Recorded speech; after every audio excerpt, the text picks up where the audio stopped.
Bonjour et bienvenue dans ce nouvel épisode de Kiffe ton accouchement, le podcast qui dégomme les clichés sur l'accouchement.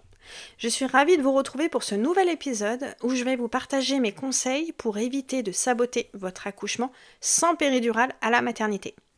Cet épisode, c'est le replay d'un atelier que j'avais fait en direct il y a quelques temps dans lequel je vous partage plein d'informations et c'est important pour moi de vous rappeler que accoucher sans péridurale, ça ne s'improvise pas et encore plus à la maternité.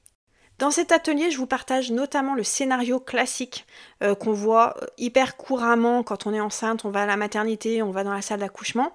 Toutes les choses qui peuvent saboter, compliquer votre accouchement et évidemment comment y remédier. Petite parenthèse également, pour celles qui veulent accoucher sans péridurale, je vous rappelle que j'ai mon accompagnement de groupe, la team. La team, c'est 15 futures mamans qui ont le même terme et le même projet que vous. Dans la team, vous avez votre groupe privé, le programme vidéo avec toutes les informations, des lives tous les mois pour me poser vos questions et parler de plein de sujets comme la gestion des contractions, le séjour à la maternité, le postnatal. Et vous avez également 2 coachings de groupe où je prendrai le temps de répondre à toutes vos questions individuelles et surtout vous allez pouvoir échanger avec les autres futures mamans. C'est vraiment un espace hyper bienveillant où vous êtes sûr d'être comprise, soutenue, encouragée d'autres futures mamans qui, comme vous, souhaitent accoucher sans péridurale et surtout qu'elles savent que c'est possible. Donc si vous voulez rejoindre la team, je vous mets le lien en description de cet épisode et vous pouvez me contacter sur Instagram pour me poser toutes vos questions. Et pour celles qui ne veulent pas rejoindre la team parce qu'elles préfèrent se préparer en autonomie ou parce que la team est complète, vous avez mon programme vidéo Kiffe ton accouchement dans lequel je vous donne toutes les informations sur la physiologie, les protocoles, comment discuter avec l'équipe médicale, vous mettre dans votre bulle. Bref, c'est archi complet, c'est des vidéos courtes, faciles à regarder, faciles à partager avec votre conjoint. Et vous pouvez les regarder à n'importe quel stade de votre grossesse, même si vous accouchez dans 3 jours, parce que c'est facile et rapide à regarder. Voilà, je vous souhaite une belle écoute et comme d'habitude, si vous avez des questions, vous savez où me trouver. Alors là, dans cet atelier, je vais effectivement vous donner pas mal d'informations sur comment, enfin, dans un premier temps, sur ce qui peut venir saboter votre accouchement sans péridurale, puis après, je vous donnerai des outils pour y remédier. Effectivement, c'est assez focus aussi pour celles dont c'est le premier accouchement, parce que quand c'est notre premier accouchement et qu'on veut accoucher sans péridurale, très souvent, on entend des phrases du style «Pour un premier, c'est pas possible, tu vas pas y arriver, pourquoi tu veux souffrir? On est en 2024, il y a la péridurale qui existe.» Enfin voilà, on peut être un petit peu vu comme une extraterrestre, comme une voilà une perchée, une bobo, enfin j'en sais rien. Il y a pas mal des fois de voilà de croyances et de personnes qui viennent un petit peu attaquer cette confiance par rapport à notre accouchement sans péridurale. Et là, ce que j'ai vraiment envie de vous partager, c'est vraiment de vous montrer que même si c'est votre premier, c'est tout à fait possible d'accoucher sans péridurale à condition effectivement d'avoir quand même tous les bons outils. Mon objectif, c'est vraiment vous permettre d'avoir conscience de tous les facteurs qui peuvent venir un petit peu mettre en péril votre projet et le jour J, avoir un petit peu cette conscience pour justement faire en sorte de les éviter autant que possible. Alors, soyons clairs, je ne vais pas vous vendre une formule magique où je vais vous garantir que si vous mettez tout ça en place, vous allez accoucher sans péridurale. Pas du tout, mais vraiment, mon objectif, c'est de vous faire prendre conscience que quand on accouche à la maternité, il y a énormément de choses qui peuvent nous mettre des bâtons dans les roues et en avoir conscience, ça vous permettra, avec votre partenaire, votre conjoint, votre conjointe le jour de l'accouchement, d'être un petit peu plus vigilant par rapport à ça et d'éviter un petit peu comment dire, ces accouchements hyper médicalisés, dont de nombreuses femmes qui souhaitent accoucher sans péridurale, surtout pour le premier, euh, voilà, se retrouvent avec des accouchements hyper médicalisés en se disant j'ai rien compris, comment ça se fait, je voulais pas de péridurale au départ, j'ai fait mon suivi médical, j'ai fait mes préparations à l'accouchement, j'ai dit à mon copain que je voulais accoucher sans péridurale et en fait bah, tout ne s'est pas passé comme prévu. Et souvent quand on vient un petit peu détricoter tout ça, quand on vient se renseigner, on se rend compte en fait que finalement la femme, elle n'avait pas tous les outils en sa possession pour faire en sorte que son accouchement se passe le mieux possible, même si effectivement on n'est pas à l'abri que tout ne se passe pas comme prévu, mais d'avoir quand même toutes ces informations, ça vous permettra encore une fois de rester actrice de votre accouchement et le jour J voilà, de faire en sorte de mettre un maximum de chances de votre côté et de vous dire après coup, même si finalement tout ne s'est pas passé comme prévu, vous aviez quand même les infos pour faire de votre mieux et pas vous dire après coup, bah, si j'avais su, je me serais peut-être mieux renseignée, j'aurais évité telle ou telle chose. Donc moi, l'idée, c'est vraiment de vous apporter cette vision hyper claire pour faire en sorte que le jour J, vous ayez vraiment un maximum de cartes en main, d'infos, d'astuces, d'outils pour aller le plus loin dans votre projet sans péridurale. C'est important aussi pour moi de rappeler que je ne suis pas ni anti ni pro péridurale. Pour moi, c'est important aussi que vous accouchiez comme, comment dire, comme vous avez envie. C'est-à-dire que si vous souhaitez accoucher à la maternité parce que vous vous sentez en sécurité, c'est OK. Si vous préférez accoucher à la maison, c'est complètement OK. Et encore une fois, c'est aussi complètement OK de prendre la péridurale en cours de route. L'accouchement, c'est pas une bataille, une compétition, une bataille contre la péridurale, contre les contractions. C'est vraiment vous donner les infos pour aller le plus loin dans votre projet, mais faire en sorte aussi que vous puissiez intégrer la péridurale si à un moment vous êtes fatigué, vous n'arrivez plus à gérer vos contractions, c'est complètement OK aussi de prendre la péridurale. On n'est pas là pour la diaboliser, évidemment. Pour celles qui me connaissent pas, qui m'ont découvert dernièrement grâce à cet atelier, me présente rapidement. Donc moi, je suis entrepreneuse. J'ai pas de formation médicale à la base, hein, je suis pas sage-femme. Je suis entrepreneuse, accompagnante à la naissance. Je suis maman de 3 enfants. J'ai eu un premier accouchement très médicalisé. Et moi, l'idée, c'est vraiment de vous partager toutes les informations pour vous redonner confiance en vous, en votre corps, pour que vous puissiez vraiment arriver informé, sûr de vous, en sachant ce que vous pouvez demander, refuser pour que vous puissiez vivre votre accouchement le mieux possible et surtout reprendre confiance en vous pour reprendre le pouvoir sur votre accouchement et éviter, comme je vous disais tout à l'heure, tous ces écueils de se dire si j'avais su, peut-être que j'aurais pas fait comme ci, j'aurais pas fait comme ça. Donc voilà, c'est vraiment important de vous partager ces infos. Et pour moi, la bienveillance, c'est au cœur de tout ça. Comme je vous disais, je ne suis pas anti-péridurale, évidemment. Le respect de vos choix, l'authenticité, je suis nature, hein, comme vous me voyez là, je suis pareil dans mes programmes, dans mes accompagnements sur Instagram. Et la simplicité, parce que pour moi, c'est important aussi d'être, enfin, voilà, de pouvoir échanger avec vous sans se prendre la tête. C'est vraiment à la cool. Alors, je vais vous partager un scénario un petit peu classique. Quand on est enceinte, on imagine que les choses se passent comme ça. C'est surtout le scénario qui s'est passé pour la plupart des femmes, ce qu'on voit à la télé. Enfin voilà, un peu comme on s'imagine quand notre accouchement se met en route. Alors, dans un premier temps, vous êtes chez vous, vous avez des contractions ou vous perdez les os. Donc, bah, vous vous dites, c'est le moment de partir à la maternité. Ensuite, vous prenez votre voiture. Soit vous allez à la maternité à pied, mais c'est assez rare, mais souvent vous prenez votre voiture pour aller à la maternité. Donc là, vous essayez de gérer votre contraction, il y a votre conjoint qui peut être un petit peu stressé, qui roule vite, qui a peur que vous accouchiez dans la voiture. Donc voilà, tant bien que mal, vous allez à la maternité. Ensuite, quand vous arrivez à la maternité, eh ben, on va vous examiner pour savoir où vous en êtes dans votre travail. Donc, vous allez avoir un toucher vaginal, un monitoring, vous allez être allongé avec le monitoring, on va vous poser le cathéter, on va commencer à vous demander si vous voulez la péridurale ou pas. Et donc, selon l'avancement de votre accouchement, on va vous mettre dans la salle, enfin, la salle d'accouchement. Et là, vous avez comme projet d'accoucher sans péridurale. Donc, vous allez bah, vous mettre dans votre bulle, avec plein d'informations que vous avez eues. Vous essayez de vous mettre dans votre bulle, vous gérez vos contractions, vous prenez une position qui est pas... Enfin, vous essayez de prendre des positions qui sont confortables. Vous avez votre conjoint qui est à côté de vous, qui est plus ou moins stressé, qui vous parle, vous pose des questions, comment est-ce que ça va, de quoi tu as besoin, est-ce que tu veux que je te masse. Vous essayez, voilà, de vous mettre dans votre bulle. Il y a la sage-femme qui vient, qui vous examine. Vous commencez à faire des sons. euh, Votre conjoint vous dit, t'es sûr que finalement tu veux pas prendre la péridurale? Régulièrement, la sage-femme arrive. Est-ce que vous voulez prendre la péridurale? Là, vous commencez à lui dire, j'ai soif. Bah non, vous pouvez pas boire. Donc voilà, ça commence à être un petit peu compliqué. C'est plus difficile pour vous.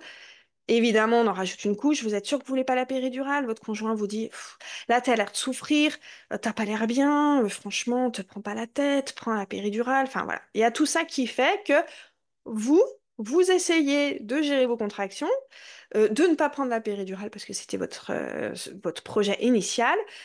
Et là, bah, il y a plein de choses qui commencent un petit peu à vous faire douter de vous. Ouais, mais pourquoi je la prendrais pas, la péridurale? Il a raison. Enfin voilà, il y a plein de choses qui commencent un petit peu à attaquer finalement votre confiance et votre projet. Pendant ce temps-là, évidemment, vous êtes observé, vous êtes dérangé. Il y a la sage-femme qui vient, qui entre, qui sort pour peu qu'il y ait, je sais pas, des étudiants ou quoi que ce soit. Régulièrement, la sage-femme passe par la tête pour voir où est-ce que vous en êtes. Elle vient vous examiner.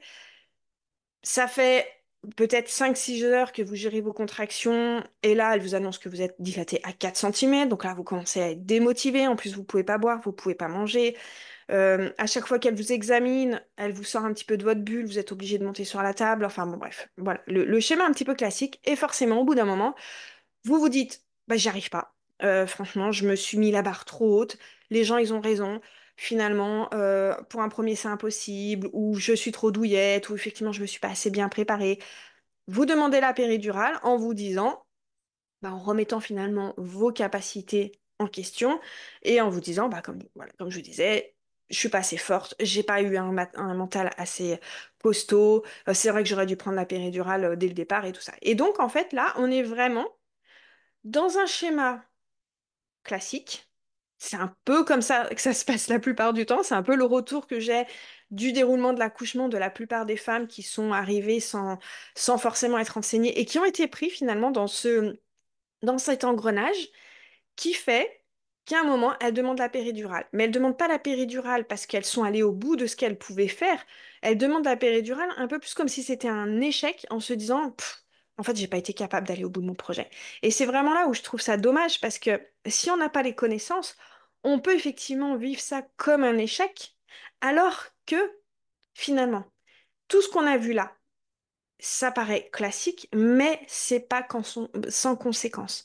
En fait, je vais venir en détail là dans ce scénario classique, mais partir trop tôt à la maternité, devoir gérer vos contractions en voiture, un protocole trop strict, un environnement qui est pas adapté, être examiné, le manque de soutien, la fatigue, tout ça, ça peut carrément foutre en l'air votre projet sans péridurale parce que il y a plein de petites choses qui ont empêché finalement, alors non seulement qui ont attaqué votre mental et votre confiance, mais surtout d'un point de vue strictement physiologique, en termes d'hormones, il y a plein de choses qui sont venues foutre le bordel, entre guillemets, dans le déroulement de votre accouchement. Alors avant de rentrer un petit peu plus dans le détail, je voulais vous poser une petite question par rapport au fait de partir quand partir à la maternité? Est-ce que vous pouvez me dire dans les commentaires? Alors, il n'y a pas de bonne et de mauvaise réponse. J'aime beaucoup vous demander ça parce qu'on se rend compte des divergences d'opinion qu'il y a. Du moment qu'il n'y a pas d'urgence médicale, soit que vous perdez les os, soit que vous avez des contractions, à votre avis, à quel moment vous pensez que vous devez partir à la maternité? Qu'est-ce que vous avez entendu, soit dans vos cours de préparation à l'accouchement, soit voilà, à droite, à gauche? Alors, des contractions toutes les 2-3 minutes. 2 heures de contraction toutes les 5 minutes. 2 heures après la perte des os. Quand on est plus sereine pour la gestion des contractions à la maison, ma sage-femme m'a conseillé de partir à la maternité au bout de 2 heures de contraction qui reviennent toutes les 5 à 7 minutes. J'habite à 30 minutes de la maternité, ok? Il faut savoir par rapport à ce départ à la maternité, là aussi, il y a pas mal de fausses croyances. Il faut partir du postulat évident que on est formaté, on est conditionné à ce que l'accouchement ce soit un acte, une urgence médicale. Et donc, dès les premières contractions, dès la perte des os, il faut vite aller à la maternité pour être vite pris en charge. Et donc, très souvent, effectivement, on nous dit, quand on a des contractions, alors ce qui revient très souvent, que j'entends très souvent, c'est dès qu'on a des contractions toutes les 5 minutes pendant 2 heures. C'est assez, voilà, ce qui revient fréquemment. Et quand on perd les os, au bout de 2 heures, il faut partir à la maternité. Et si on part de ce principe-là, je vous cache pas qu'il y a de grandes chances que vous partiez beaucoup, beaucoup, beaucoup trop tôt à la maternité. Alors, on est d'accord qu'il n'y a pas de formule magique, il y a plein de facteurs à prendre en compte, notamment, bah, si vous êtes à 5 minutes de la maternité, c'est pas la même chose que si vous êtes à 30 minutes de la maternité. Si vous avez vraiment peur d'accoucher à la maison, pour vous c'est quelque chose qui est inenvisageable, inconsciemment, vous allez partir un petit peu plus tôt à la maternité. Il y a plein de choses qui sont effectivement à prendre en compte en fonction de votre état de santé, de vos peurs et tout ça. Mais partir à la maternité, si vous avez des contractions toutes les 5 minutes pendant 2 heures, vous prenez le risque d'arriver beaucoup trop tôt à la maternité. Ce qu'il faut prendre en compte, alors encore une fois, comme je vous dis, il n'y a pas de formule magique, c'est une indication à adapter en fonction de votre distance avec la maternité et tout ça. Mais souvent, les signaux, c'est déjà partir à la maternité quand on a des contractions qui se rapprochent. C'est-à-dire, du moment qu'elles sont régulières toutes les 5 minutes, ça vous indique effectivement potentiellement que votre travail est en train de se mettre en route, mais pas que c'est un travail qui est avancé. C'est quand vraiment les contractions commencent à se rapprocher. Qui fait effectivement, quand vous passez de 5 minutes, 4 minutes, 3 minutes, là c'est un signe de vous dire le travail avance et il vaut mieux partir à la maternité. Ensuite, un signe aussi, il y a quelqu'un qui l'avait dit, qui est assez évident, c'est du moment que vous êtes capable de faire autre chose, qui êtes vraiment focus sur vos contractions, c'est que vous êtes encore beaucoup trop tôt. En termes de physiologie, pour faire très simple, quand votre accouchement se met en route, vous allez avoir de l'ocytocine, ce qui vous permet d'avoir des contractions. Et au bout d'un moment, en fait, votre cerveau, il va passer en mode animal, en mode primitif. Et votre néocortex, votre cerveau de la parole, du lien social, du questionnement, des émotions, il doit se mettre en pause. Et si, pendant que vous gérez vos contractions, vous êtes totalement en capacité de, de penser à l'organisation, il faut que je pense à prendre ma valise. Est-ce que j'ai arrosé les plantes? Est-ce que j'ai mis les croquettes au chat? Si vous êtes en capacité de vraiment parler en étant vraiment très rationnel, c'est encore signe que votre cerveau, il n'est pas passé en mode primitif et que vous êtes encore beaucoup dans du néocortex et potentiellement c'est trop tôt. Par contre, quand vous sentez qu'il faut vraiment vous concentrer sur vos contractions, vous êtes plus trop en capacité d'être clair dans vos propos, que vous avez besoin de concentration, que quand votre mec il vous parle, ça vous saoule, vous lui dites mais arrête de me parler là, j'ai besoin d'être tranquille. Là, c'est souvent signe que vous commencez à passer dans cet état de conscience modifié et ça peut être un signe aussi qu'il faut partir à la maternité. Par rapport à la rupture de la poche des os. Alors là, il y a quelqu'un dans les messages qui disait si la poche des os est teintée, effectivement, si la poche des os est teintée, c'est un signe d'urgence. Il faut pas se poser de questions, vous allez à la maternité. Là, dans un cadre où vraiment vous perdez les os, le liquide est clair, vous sentez qu'il n'y a absolument pas d'urgence, vous allez bien, vous sentez votre bébé bouger, voilà, vous avez juste perdu les os. Allez à la maternité dans les 2 heures, surtout si vous voulez accoucher sans péridurale, c'est vous tirer une balle dans le pied, très clairement. Quand on perd les os, très souvent, on nous dit, allez à la maternité parce qu'il y a un risque d'infection pour votre bébé. Alors, il y a un cas à part, si vous avez le streptocoque. Effectivement, si vous avez le streptocoque, il faut aller rapidement à la maternité pour avoir des antibiotiques parce que là, effectivement, vu qu'il y a un risque qui est avéré, c'est un cas à part. Mais vous n'avez pas le streptocoque, tout va bien. On vous dit aller à la maternité parce qu'il y a un risque d'infection puisque votre bébé n'est plus protégé par la poche des os. C'est vrai en soi. Mais le risque, à votre avis, est-ce qu'il est plus élevé chez vous, dans un environnement sécure, entre guillemets, avec voilà, des germes, des choses qui vous sont familiers, ou à la maternité, où déjà c'est un nid à microbes, où il y a des virus, des bactéries, où vous allez être examiné et tout ça. Le risque, il est plus élevé à la maternité, paradoxalement. Donc, votre bébé n'est plus protégé par la poche des os. On vous dit, allez vite, vite à la maternité. Vous allez dans un environnement où le risque d'infection il est beaucoup plus élevé que chez vous. Qu'est-ce qu'ils vont vous faire? Ils vont vous mettre des antibiotiques pour protéger votre bébé, mais surtout, ils vont vouloir que vous accouchiez vite. Mais si vous arrivez à la maternité et que vous n'avez pas de contraction, qu'est-ce qu'ils vont faire? Ils vont commencer à vous parler d'ocytocine de synthèse pour commencer à déclencher votre accouchement parce que, effectivement, pour eux, il y a un risque. Et à la maternité, le risque, il est avéré. Donc là, en fait, d'entrée, si vous perdez les os et que vous allez dans les 2 heures à la maternité, vous prenez le risque d'avoir votre accouchement médicalisé d'entrée alors qu'il n'y avait aucune raison médicale. Et c'est pour ça que je vous demande un petit peu vos points de vue par rapport à ça, parce que vous avez entendu. Et ce qui est assez marrant, c'est que il y a vraiment diverses opinions. Et pour avoir accompagné énormément de femmes, ce fameux 2 heures ressort très souvent. Mais j'ai aussi beaucoup, et heureusement ça change, des sages-femmes qui disent, tu peux rester plus, tu peux rester 8 heures, 12 heures. Une femme qui souhaite accoucher à la maison, par exemple, elle perd les os, sa sage-femme va pas lui dire, « Ouh là là, t'as perdu les os, il y a un risque d'infection, va vite à la maternité. » Bah non, elle va lui dire quand t'as des contractions, quand ton accouchement il se met en route, tu m'appelles. S'il y avait un vrai risque pour son bébé, si vraiment en étant chez elle, en ayant perdu les os, il y avait un risque d'infection, les sages-femmes diraient aux femmes qui veulent accoucher à domicile de tout de suite partir à la maternité. Et c'est pas le cas. Pourquoi? Parce que perdre les os, ce n'est pas une urgence. En étant chez vous, le risque il est moindre. en allant à la maternité, le risque il est plus élevé. Donc ne vous précipitez pas quand vous perdez les os parce que il y a de grandes chances. Et je l'ai vu, j'ai vu tellement d'accouchements, de projets sans péri complètement sabotés parce que les femmes se retrouvent à la maternité avec juste une rupture des os, un col qui est fermé, pas de contraction, une équipe médicale qui lui met la pression, un environnement qui n'est pas forcément adapté.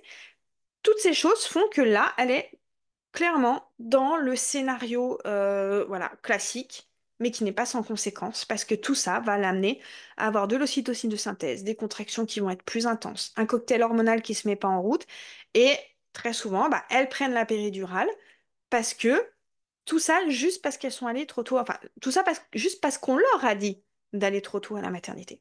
Donc voilà toutes les petites choses qui peuvent venir vraiment saboter votre accouchement sans péridurale. Si on n'est pas vigilant, on se retrouve vraiment dans ce scénario. Donc, évidemment, maintenant, comment y remédier? La base, déjà, c'est important de vous le rappeler, mais si vous me suivez depuis un moment, vous devez le savoir, ça je vous le rabâche, le consentement. C'est juste essentiel. De savoir qu'on peut rien vous faire si on vous explique pas, et surtout si on vous demande pas votre accord. Et ça, c'est valable pour tout. Un toucher vaginal, un monitoring, une échographie, un test du diabète, absolument tout. Et ça, c'est important de le remettre en place parce que il y a plein de choses qui peuvent vous être proposées pendant votre suivi médical et pendant votre accouchement, avec lesquels vous n'êtes pas forcément d'accord, qui peuvent être désagréables, douloureux, inutiles, mais souvent on pense que parce qu'on est enceinte, il faut qu'on accepte tout, parce qu'il y a le médecin en face de nous qui, lui, a les diplômes, a les connaissances, a ce savoir, a cette position d'autorité, et on se laisse faire. Et ça aussi, de ne pas connaître ses droits, de ne pas savoir qu'on peut déclencher, on peut refuser un déclenchement, une césarienne, tout, absolument tout, si c'est pas justifié, ça nous met dans cette posture où on se dit, OK, j'ai accepté tel et tel acte, mais j'en avais pas forcément envie, c'était inutile, ça m'a démotivé, ça m'a fatigué, ça m'a fait mal, ça m'a forcé à être déclenché, alors que j'aurais pu le refuser. Donc là-bas, c'est vraiment de comprendre que c'est important de bien vous renseigner et bien garder à l'esprit qu'on ne peut rien vous faire légalement sans que vous donniez votre accord, votre consentement clair, libre et qui ne soit surtout pas influencé. Un toucher vaginal est-il forcément douloureux? Non, heureusement, les touchés vaginaux normalement ne doivent pas vous faire mal. Mais euh, j'ai plein de retours de femmes qui voulaient pas forcément toucher vaginaux, qui sont un petit peu stressées, ça leur fait mal. Des soignants qui sont pas très, on va dire, c'est quoi le mot? Je cherche. Bref, qui font pas très attention, qui vont, enfin, très clairement, un toucher vaginal, si on vous le fait sans vous informer, comme quelque chose de banal, allez-y, installez-vous, madame, hop, je vous insère un doigt dans le vagin alors qu'on n'avait pas forcément envie, ça peut être douloureux. Donc non, les touchés vaginaux, la plupart du temps, ils sont pas désagréables. Je dirais pas qu'ils sont agréables, mais ils sont pas forcément très désagréables. Malheureusement, il y a des fois où les touchés vaginaux font mal, et quand on est en train d'accoucher, qu'on vienne nous triturer le col toutes les heures, non seulement ça sert à rien, c'est démotivant, mais surtout ça peut être aussi douloureux. Notre col, il est en train de travailler, il n'y a pas besoin d'aller le triturer pendant l'accouchement ou pendant la grossesse. Donc les touchés vaginaux, même si les choses changent, il faut savoir que c'est normalement à votre demande. Si vous ne ressentez pas le besoin d'être examiné pendant votre grossesse ou pendant votre accouchement, la loi, c'est il faut votre accord. Si vous ne voulez pas, normalement, ils ne peuvent pas vous en faire de force, vous menacer, vous faire du chantage, vous faire peur, tout ça qui pourrait vous influencer. Ça arrive encore malheureusement, mais normalement, légalement, c'est pas possible. Donc, pour éviter le scénario catastrophe, on va dire, déjà, ne partez pas trop tôt à la maternité. Comme je vous ai expliqué, on a un peu tendance à penser qu'il faut vite aller à la maternité, mais quand vous êtes chez vous, c'est votre environnement. Vous êtes sécure, vous avez vos animaux, vous avez vos... Enfin, c'est vraiment votre chez vous. À la maternité, il n'y a pas de protocole. Il n'y a pas d'interdiction. Vous allez être libre de manger, de boire, de prendre une douche, de chanter, de danser, de vous mettre toute nue, de prendre la position que vous voulez. Il n'y a pas de médicalisation, il n'y a pas de péridurale qui peut influencer votre choix. Donc, chez vous, c'est le meilleur environnement. Donc, il faut vraiment optimiser autant que possible ce temps, surtout si vous avez perdu les os et que vous n'avez pas de contraction, pour vous mettre dans votre bulle et commencer à sécréter de l'ocytocine. Donc tout le travail que vous allez faire chez vous, et je sais que c'est pas facile quand on est un petit peu conditionné à vite aller à la maternité, quand on a peur d'accoucher à la maison, quand on a peur d'arriver trop tard, c'est difficile de rester chez soi. C'est pour ça que c'est important, en gros, de ne pas vous forcer à partir à la maternité si vous sentez pas le besoin et que vous êtes bien chez vous. Même si vous avez des contractions toutes les 5 minutes depuis 2 heures, même si vous avez perdu les os depuis 2 heures, si vous êtes bien chez vous, ne vous forcez pas à aller à la maternité. Mais dans l'autre sens, ne vous forcez pas à rester chez vous si vous avez envie de partir à la maternité. Ce serait complètement contre-productif. C'est un petit peu arriver à se refaire confiance, et je sais que c'est pas facile. Là-dessus, on nous a beaucoup, entre guillemets, fait peur, infantilisé, et on n'ose plus trop se faire confiance. Et rester à la maison, voilà, un peu trop longtemps, si j'accouche à la maison, si j'accouche dans la voiture, c'est tout à fait légitime, hein, d'avoir ces peurs. Mais encore une fois, prenez le temps de vous questionner et le jour J de vous dire, est-ce que là, je suis bien? Si je fais fi de mon téléphone qui me dit que j'ai des contractions toutes les 4 minutes, toutes les 5 minutes, est-ce que je suis bien? Est-ce que là, je sens le besoin de partir à la maternité? Ou est-ce que je suis encore en capacité de gérer des contractions et que j'ai encore envie de profiter de mon chez moi? Donc c'est vraiment finalement adapté en fonction de chacun, mais sachez que chez vous, ce sera là où vous serez quand même le mieux. Ensuite, dans la voiture, ce trajet, il peut être chaotique. Physiologiquement, une femme, quand elle commence à entrer en travail, elle ne doit pas se déplacer. On est des mammifères. On n'a jamais vu aucun mammifère, quand il commence à mettre bas, à partir. S'il part, c'est qu'il y a un danger. Et là, il faut pas oublier que vous êtes des mammifères, que votre cerveau, lui, il est binaire, il est mammifère, il est préhistorique. Il lance le travail pour que vous accouchiez et vous vous déplacez. Vous prenez votre voiture. Alors, je sais qu'aujourd'hui, pour la plupart des femmes, on n'a plus le choix d'aller prendre sa voiture. Mais il faut bien comprendre qu'en termes de physiologie, d'hormones, de cerveau primitif, prendre votre voiture, ça lui indique qu'il y a un danger puisque vous partez de votre environnement pour aller ailleurs. Donc, très souvent, ça peut venir ralentir votre accouchement. Donc, ça peut... C'est-à-dire qu'au lieu de sécréter de l'ocytocine, l'hormone des contractions, vous allez sécréter l'adrénaline, l'hormone du stress. Et c'est complètement OK. Encore une fois, l'idée là, c'est pas de vous dire, de vous culpabiliser, de vous mettre la pression en vous disant, oh là là, dans la voiture, c'est pas un environnement adapté, je vais sécréter de l'adrénaline, je vais foutre en l'air mon projet. Pas du tout. C'est juste d'avoir conscience que ce trajet en voiture, il va avoir une incidence sur votre sécrétion d'ocytocine, votre mental, votre lâcher-prise. Et encore une fois, l'idée, c'est de faire en sorte que ce trajet soit le moins chaotique possible. Et surtout, on verra après, quand vous arrivez à la maternité, comment vous remettre dans quelque chose qui va relancer votre accouchement. Donc, dans la voiture, prenez une position confortable. Vous pouvez vous mettre à l'avant, vous pouvez vous mettre à l'arrière. Il y a pas de choix à prioriser, c'est vraiment vous, comment vous le sentez. Essayez de vous mettre déjà dans votre bulle.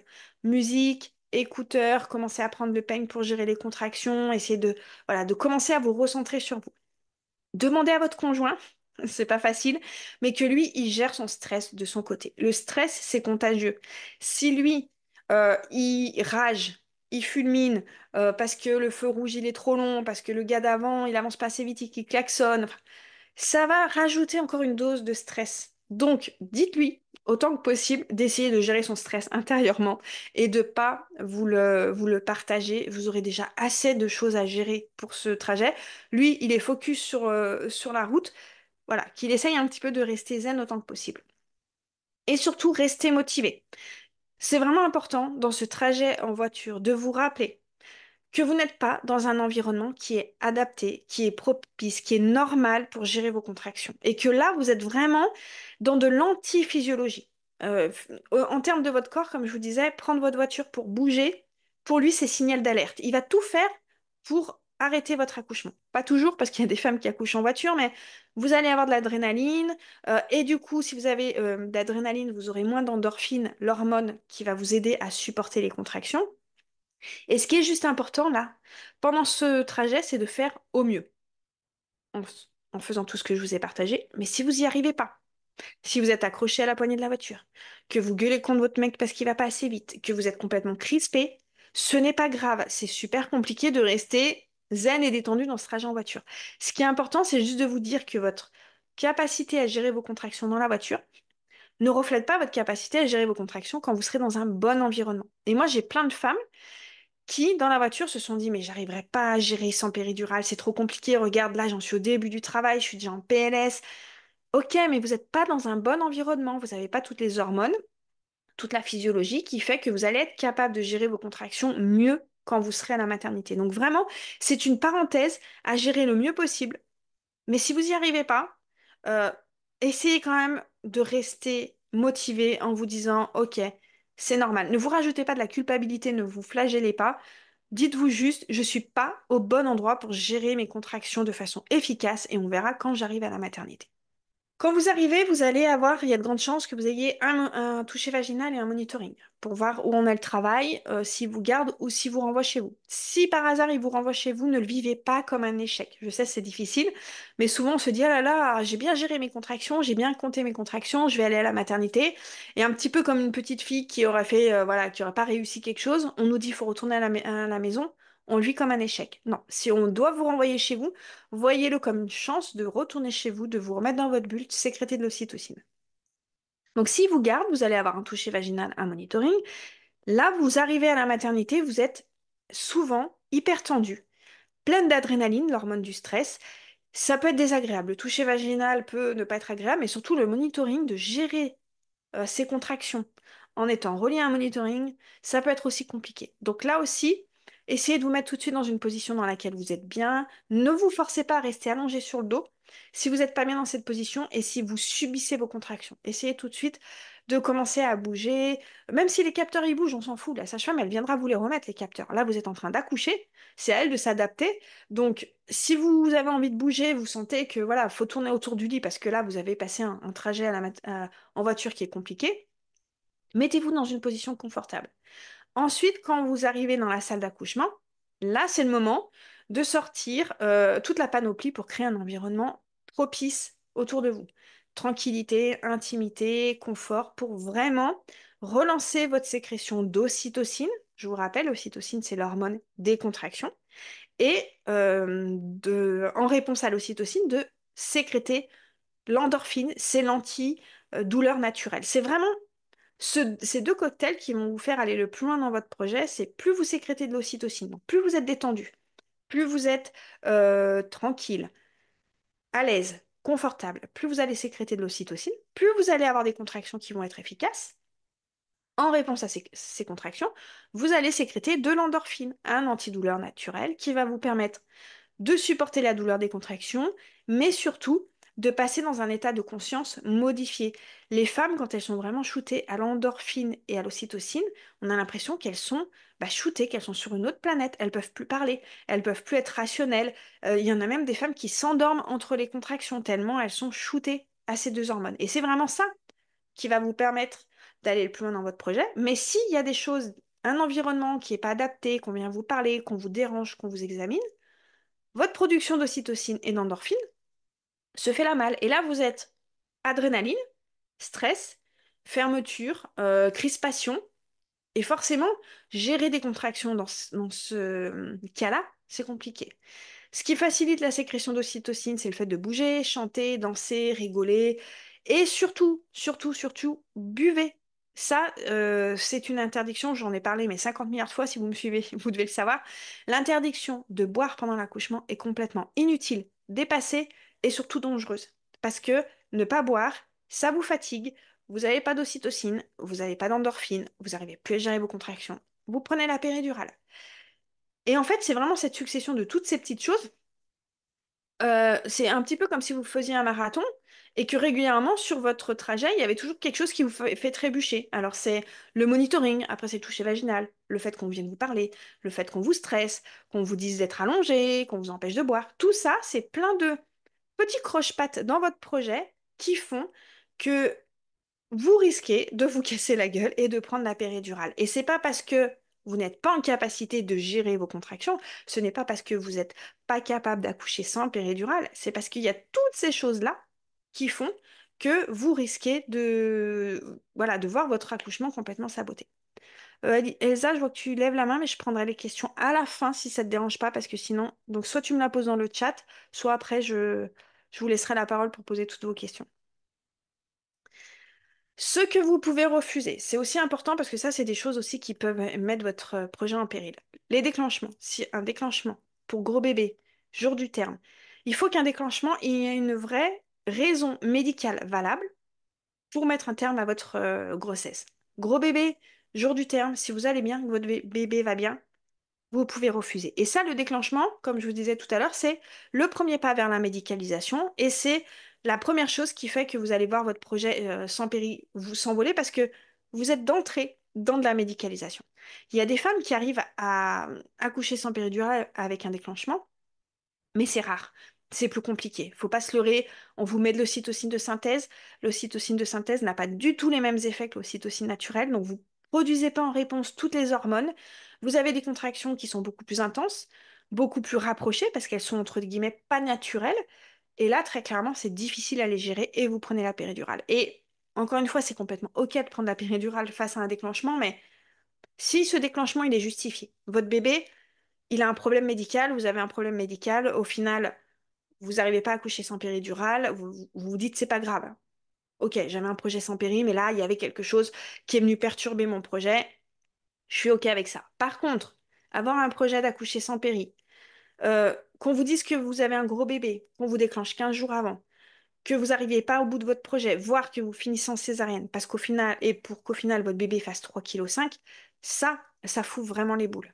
Donc dès qu'on vous parle déclenchement, soyez vigilante, posez des questions, demandez, renseignez-vous et refusez si vous estimez que ce déclenchement n'est pas justifié. Vous pouvez refuser les touchés vaginaux répétitifs, comme je vous disais. Le monitoring en continu. Tant que vous n'avez pas la péridurale, vous n'êtes pas obligé d'être scotché au monito. La position allongée sur le dos. Vous pouvez accoucher même avec une péridurale, même si finalement vous prenez la péridurale, vous pouvez aussi accoucher sur le côté, un petit peu assis. Enfin voilà, on n'est pas obligé d'être allongé sur le dos, et encore moins si vous n'avez pas de péridurale. Une péridurale trop dosée. Si à un moment vous prenez une péridurale, vous êtes en droit de dire je voudrais une péridurale pas trop dosée pour que ce soit quand même raccord avec mon projet initial. Vous pouvez refuser la poussée dirigée. La poussée dirigée, c'est vraiment ce qu'on voit dans les films, quand la femme elle est allongée et que la sage-femme lui dit poussez madame, poussez, poussez, et on voit la femme mais qui pousse, on a l'impression qu'elle va démouler un parpaing tellement c'est compliqué. Ça, c'est quand les femmes ont une péridurale et qu'elles ne ressentent pas le fameux réflexe d'éjection, c'est-à-dire que quand le bébé va être prêt, il y a un moment, votre bébé, votre corps va pousser. Si vous avez une péridurale, vous ne ressentez pas ça. Donc, effectivement, la sage-femme, elle est obligée de regarder le monito, de voir quand vous avez une contraction et de vous dire à quel moment pousser. Si vous n'avez pas de péridurale, on n'a absolument pas besoin de vous dire quand pousser, vous allez le ressentir. Votre corps va le faire tout seul. Le problème de la poussée dirigée, quand vous n'avez pas alors, quand vous avez une péridurale, et encore plus si vous n'avez pas de péridurale, c'est que vous ne poussez pas au bon moment et vous allez abîmer votre périnée, vous allez vous fatiguer, vous allez peut-être avoir besoin d'une épisiotomie. Donc, cette poussée dirigée, elle n'est pas obligatoire, encore moins si vous n'avez pas de péridurale. Votre corps sait faire. Comment votre conjoint peut vous soutenir? Hyper important parce qu'un projet sans péri, ça se prépare à deux. Vous, votre conjoint, votre doula, votre maman, votre meilleure amie, peu importe qui vous accompagne, c'est un travail à deux. Vous allez avoir besoin de son soutien pendant la grossesse et pendant l'accouchement. C'est important que lui, il fasse ce travail de déconstruction. Il arrive forcément avec ses peurs, avec ses croyances, avec sa vision de l'accouchement. Lui aussi, il a été formaté, entre guillemets, à l'accouchement à la baby boom, ce que j'appelle à la baby boom, c'est ce qu'on voit dans l'émission la femme qui est allongée, qui sait pas faire, la sage-femme qui lui dit quand pousser, le conjoint qui sert à rien, qui tombe dans les pommes, enfin tout ça.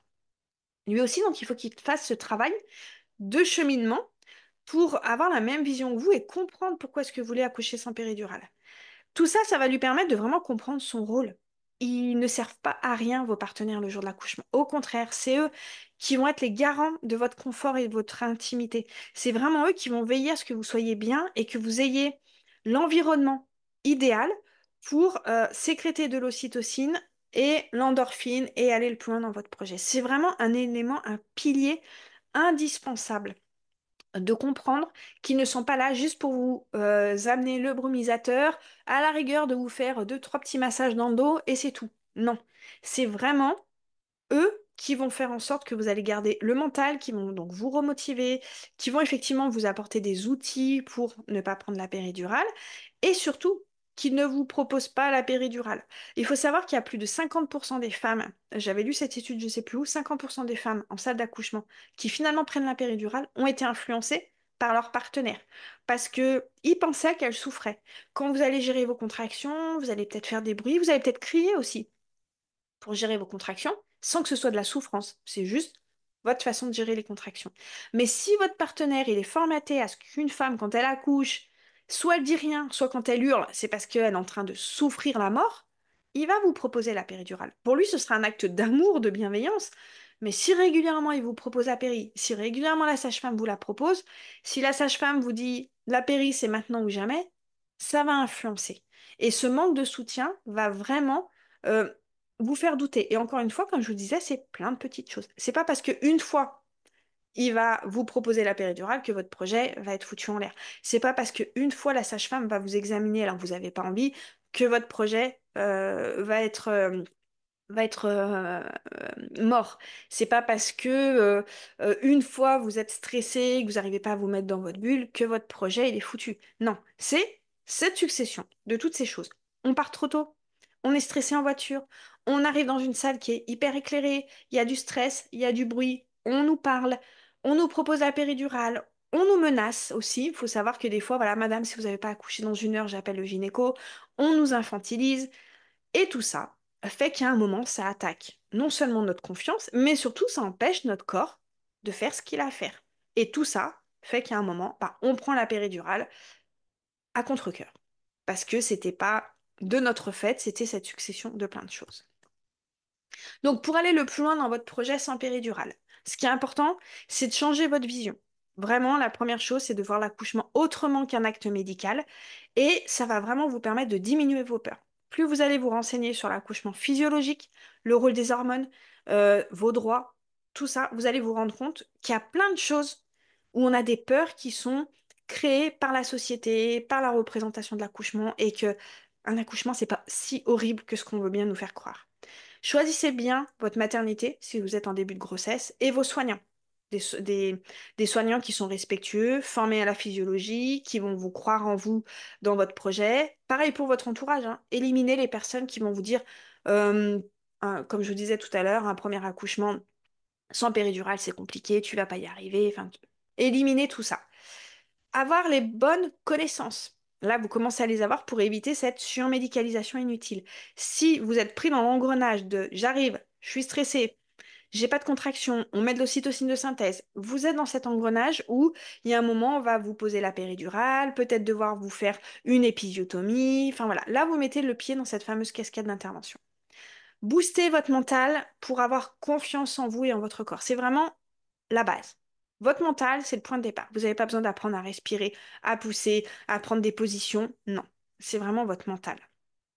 Tout ça, le soutien, le mental, les connaissances, ça va vous aider à changer votre posture et à oser dire non. Et c'est vraiment moi quelque chose dans mes accompagnements dont je vais vous parler après qui est hyper important pour moi. C'est vraiment que vous puissiez changer votre posture et oser vous protéger en fait de l'influence extérieure des soignants, de l'entourage qui pourrait vous faire douter de vous. Moi, c'est vraiment ça que j'ai envie de faire, c'est nourrir votre confiance pour que vous soyez en capacité. Par exemple, si on vous dit, Madame, aujourd'hui, c'est un toucher vaginal, vous n'avez pas le choix, je fais un gros cliché, de dire, bah non, merci, j'ai pas envie. Madame, on vous déclenche parce que vous avez un gros bébé, non. J'ai confiance en moi, j'ai confiance en mon corps, en mon bébé, je sais que je peux refuser ce déclenchement, je refuse ce déclenchement. C'est pas toujours facile, hein, on est d'accord, mais j'ai vraiment envie de vous emmener vers ça et vraiment envie de nourrir votre confiance pour que ne pas vous retrouviez un petit peu comme je me suis retrouvée moi quand j'ai accouché de mon premier enfant il y a plus de 20 ans, cette petite fille apeurée qui pense qu'elle sait pas faire, qu'il faut qu'elle écoute sagement le médecin, qui ose rien dire, qui se laisse complètement prendre en charge par ce système et qui se dit après coup si j'avais su. Et un accouchement mal vécu, parce que très souvent on dit aux gens, oui, mais t'es en vie et ton bébé est en vie. Ouais, mais il n'y a pas que ça dans l'accouchement. Bien entendu que c'est essentiel, mais la façon dont vous vivez votre accouchement, c'est primordial, c'est essentiel. Enfin, il y a des conséquences. Moi, mon accouchement que j'ai mal vécu, qui a été archi-médicalisé, il a eu des conséquences sur ma confiance en moi, sur ma dépression postnatale. J'ai mis plus de 15 ans avant de comprendre que c'était pas de ma faute. D'ailleurs, j'ai fait mon dernier épisode de podcast. Pour celles qui savent pas, j'ai un podcast Kiffe ton accouchement et j'ai fait un épisode là-dessus sur ce n'est pas de ta faute. J'ai mis très longtemps à comprendre que le vécu de mon accouchement, c'était pas de ma faute et c'était vraiment cette succession de plein de choses. J'ai porté très longtemps la culpabilité de tout ça. Et c'est important, voilà, on vit différemment les choses. Quand on a un accouchement qui est finalement médicalisé, mais on a compris, on a posé des questions, on a, euh, ouais, on a une vision claire qui fait qu'on se dit, OK, tout s'est pas passé comme prévu, mais j'étais informée, j'ai compris la nécessité de tout ça. C'est complètement différent que se retrouver après avec son bébé dans les bras, de dire, j'ai rien compris. Pourquoi? Pourquoi est-ce qu'on m'a fait ci? Pourquoi est-ce qu'on m'a fait ça? Qu'est-ce qui s'est passé pour que j'en arrive à là? Et encore une fois, c'est vraiment ça qui est hyper, hyper important. Et l'autre jour, j'ai vu aussi une étude, je me suis pas penchée sur la question, mais c'est une sage-femme qui partageait ça, qui disait qu'aussi apparemment l'ocytocine de synthèse qu'on vous injecte pendant l'accouchement aurait aussi une incidence sur le taux de dépression après postnatal. Donc c'est pour ça que je trouve que c'est hyper important de faire en sorte d'avoir les connaissances et les outils pour vraiment avoir un maximum d'ocytocine naturelle pendant votre accouchement pour éviter autant que possible la médicalisation et l'ocytocine de synthèse. Et ça passe vraiment par les connaissances, la confiance et le mental. Des petites alternatives à la péridurale aussi, c'est important. J'avais fait un post hier, donc je l'ai repris. Le gaz Méopa, c'est le gaz hilarant qui permet un petit peu d'être shooté, d'être un petit peu sur une autre planète. Ça peut vous permettre de, voilà, d'attendre la péridurale ou de passer un cap un peu difficile. L'appareil TENS, c'est la deuxième photo en bas. C'est des électrodes qu'on place en bas de votre dos. Ça fait une petite, comme un petit courant électrique. Ça crée une deuxième douleur et surtout ça stimule votre production d'endorphine, l'antidouleur. Le peigne, ça aussi j'en ai parlé.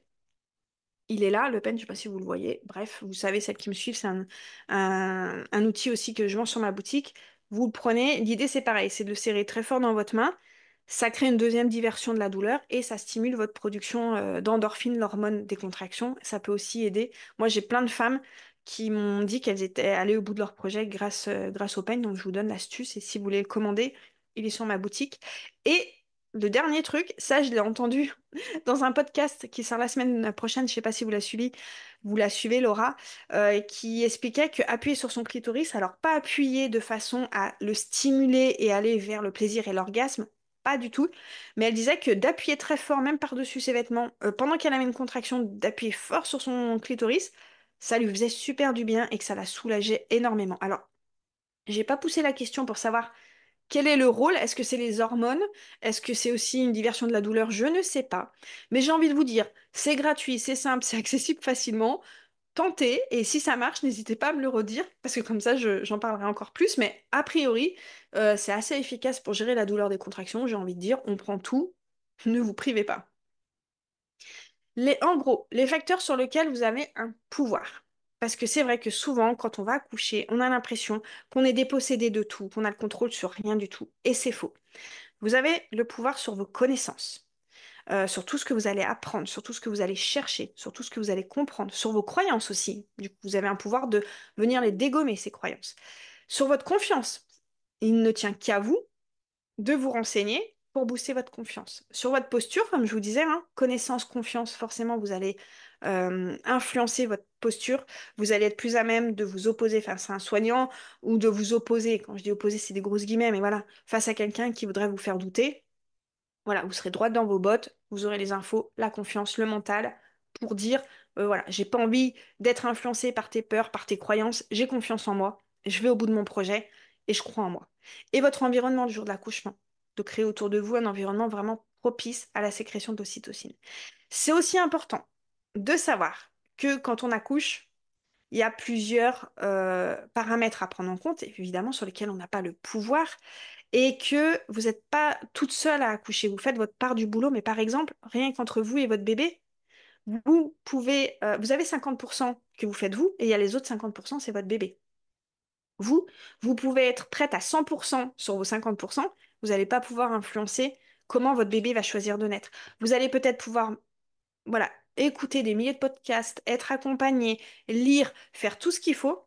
Si votre bébé, il y a un moment, il se fatigue, enfin, il y a plein de choses qui peuvent venir perturber votre projet, et ce ne sera pas de votre faute, ce ne sera pas de votre fait, vous aurez fait tout ce qu'il fallait.